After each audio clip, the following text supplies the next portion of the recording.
وعلیکم السلام ورحمۃ اللہ وبرکاتہ۔ مرد اور عورت کی شرم گاہ آپس کے اندر ٹچ ہوتی ہے تو آیا کہ اس پر غسل واجب ہوتا ہے یا نہیں ہوتا؟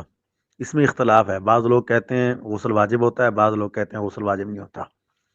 پھر بعض لوگ کہتے ہیں کہ اگر شہوت کی صورت میں ایک دوسرے کی شرم گاہ ٹچ ہو تو پھر غسل واجب ہو جاتا ہے، تو ورنہ نہیں ہوتا۔ ہمارا بھی خیال یہی ہے شریعت کی روشنی کے حوالے سے کہ اگر جو ہے نا وہ شہوت کی صورت میں میاں بیوی کی شرم گاہ آپس کے اندر ٹچ ہوتی ہے تو بہتری ہے کہ غسل کیا جائے، کیونکہ اس کے اندر وہ جو گاڑا پانی ہوتا ہے جسے ہم منی کہتے ہیں، وہ نکلنے سے پہلے مزی نکلتی ہے، اور وہ جو ہے نا وہ صاف ظاہر ادھر ادھر لگتی ہوگی وہ، تو یہ بھی احتیاطی موقف ہے۔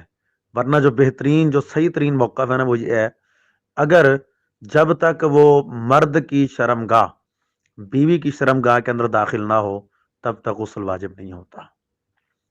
واللہ تعالی اعلم۔